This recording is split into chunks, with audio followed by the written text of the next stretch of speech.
from the res life, big lessons for the world, dreaming big.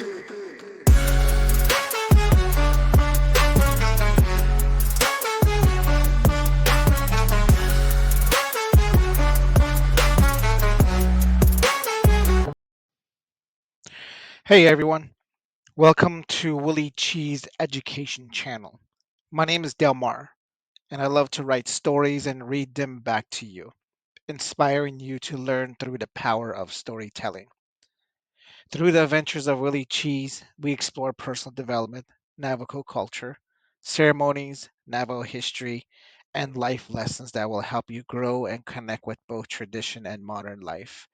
And I'm excited to share with you on a new story called Willie Cheez and the Kinaaldá, a 4-day journey. Part 1. The First Day, the Beginning of Transformation. Willie Cheez's cousin, Mary, had reached the age where she would have to undergo the Kinaaldá, a sacred Navajo ceremony making her transition into womanhood. The ceremony began at the first sign of Mary's change into womanhood, and Willie was honored to be part of this important tradition. On the first morning, Mary bathed and dressed in her finest clothes, a velvet dress adorned with silver jewelry, and her hair tied in a traditional Navajo bun. She laid face down on a blanket just outside the hogan, her head facing the door. Willie watched as his aunt, Mary's mother, gently began to mold Mary's arms and legs, smoothing her joints and pressing her muscles. This act symbolized the shaping of Mary's body and spirit, ensuring she would grow to be strong and graceful. After the molding, a respected woman from the community came to dress Mary's hair in a special knot, wrapping it with deerskin strings called sitol. This was a symbol of Mary's new status and responsibilities as she entered womanhood. Mary then visited the younger children in the family, lifting them gently under their ears and necks, a symbolic act believed to help them grow strong and healthy. Finally, she darted off toward the east, running out for about a quarter of a mile and back. This run, which she would repeat each morning, was to ensure she remained strong, lithe, and active throughout her life. Inside the hogan, the women began grinding corn, the rhythmic sound of stone against stone filling the air. This cornmeal would be used to make a special cake, an essential part of the ceremony. Willie was tasked with gathering more corn from the nearby fields, ensuring there was enough to last through the ceremony. As he worked, he listened to the women talk about the importance of abstaining from rich foods during these days, explaining that eating only simple foods like mush and bread would help Mary maintain her strength and beauty. Part 2. The Second Day, Building Strength. The second day of the Kinaaldá was focused on Mary's physical and spiritual strength. As dawn broke, Mary completed her morning run, her breath visible in the cool morning air. Willie ran alongside her, encouraging her to keep going, to push through any fatigue. This run was not just about physical endurance, it was a symbolic journey toward the east, the direction of the rising sun and new beginnings. After the run, Mary returned to the hogan where the grinding of corn continued. Willie helped his uncles dig a pit outside the hogan where the special corn cake would be baked. The women spread the wheat in the sun to dry, while others soaked corn husks in preparation for making the batter. Throughout the day, Mary observed the rules of the ceremony. She refrained from scratching her head or body, knowing that any marks made during this time would become permanent scars. She also avoided rich foods, sticking to the simple, nourishing diet that would keep her strong and healthy. As the day wore on, Willie assisted in gathering more firewood, ensuring there was enough to keep the fire burning through the night. He knew the importance of this fire. It represented life, warmth, and the connection to their ancestors.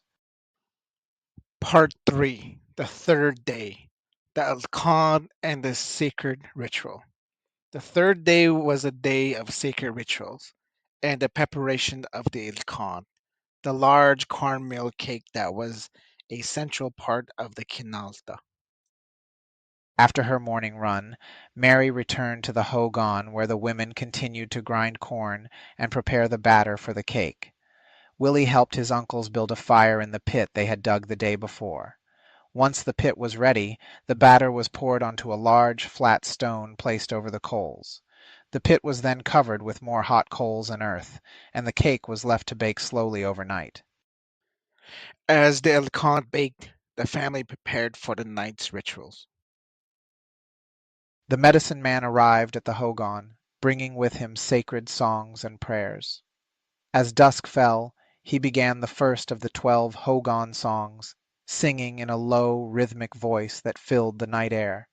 The songs were meant to guide Mary through her transformation, blessing her with the qualities she would need as a woman. Throughout the night, the medicine man led the family in singing and chanting, creating a powerful atmosphere of spiritual connection. Willie stayed close, keeping the fire alive and offering support wherever needed.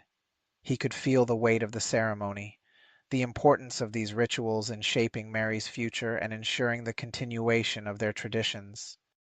Chapter 4, The Fourth Day, The Dawn of Womanhood. The fourth and the final day of the Kinaaldá was the culmination of all the rituals and preparation.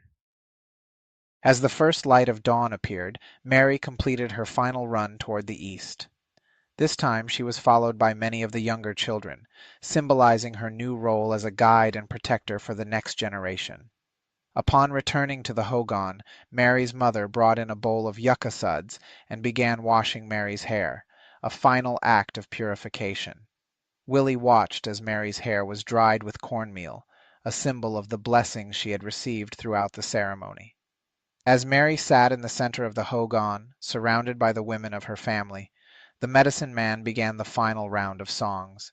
These were the racing songs, meant to bless Mary with speed, strength, and resilience.